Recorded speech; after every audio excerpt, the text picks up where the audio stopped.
کوئی نجات نہیں اور کسی بھی حالت میں نماز معاف نہیں ہے۔ چاہیے کیا ہم لوگ نماز پڑھتے ہیں مسجد میں یا گھروں میں جہاں بھی نماز کے توقع سے اور تو یہ بات ہو گئی تین امام کے نزدیک بے نمازی آدمی کافر، امام اعظم اور ابو حنیفہ کے نزدیک میں ڈھانچے کا مسلمان، مثال کے طور پر ایک مکان ہے اور اس میں کھڑکی ہے، نہ پیلر ہے، نہ لوہا ہے، نہ دیوار ہے، وہ مکان کوئی مکان ہے کیا جس میں دیوار بھی نہ ہو، دروازہ بھی نہ ہو، کھڑکی بھی نہ ہو، پیلر بھی نہ ہو؟ وہ مکان جس میں لوہا بھی نہ ہو، مکان کوئی مکان کسی لائق نہیں ہے، اس کو مکان کہا بھی نہیں جا سکتا۔ اسی طرح بے نمازی آدمی ایک ڈھانچے کا مسلمان ہے، ایک دم کھوکھلا ہے وہ آدمی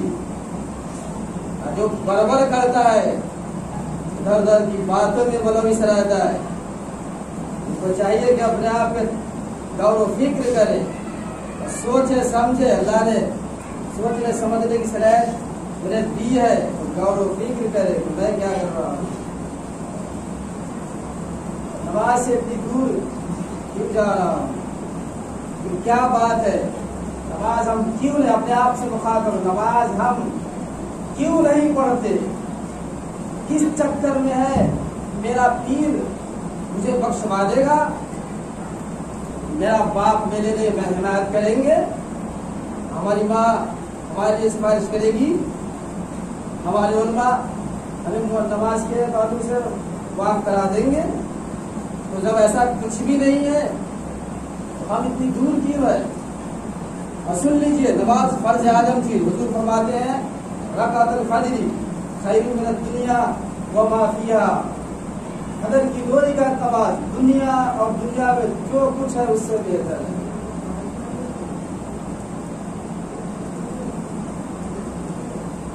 2 رکعت نماز دنیا میں جو کچھ ہے اس سے بہتر ہے۔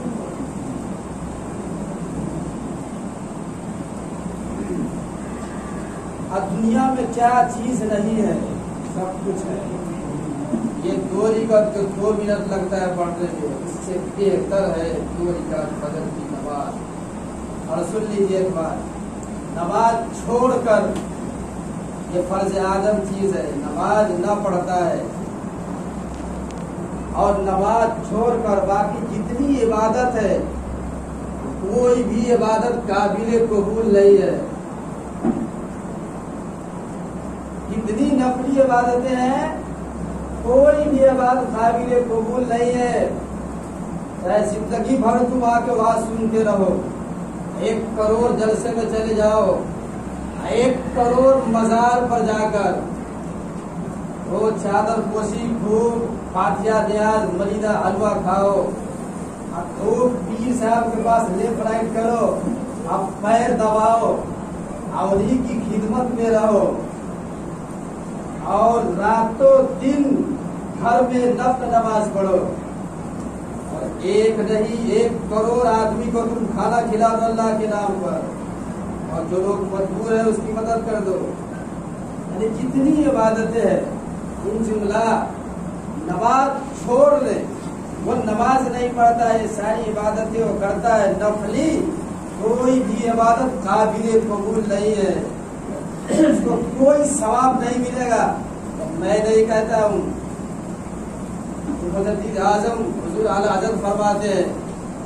جن کے ذمہ فرض نماز ہے اس کی کوئی بھی عبادت قابل قبول نہیں ہے، ساری نفلی عبادتیں وہ لٹکی رہے گی جب تک یہ فرض ادا نہیں کرے گا۔ اب یہ فرض ادا کرے گا، ساری نماز جب پڑھ لے گا، اس میں اس نفلی عبادت کو ملا کر اس کو بینیفٹ ملا جائے گا۔ پتہ چلا نماز کوئی رعایت، کوئی چھٹکارا کسی کے لیے بھی ہے، یہ فتنے کا زمانہ ہے۔ حضور نے کہا فتنے کے زمانے میں میری سنت عمل کرے گا اس کو 100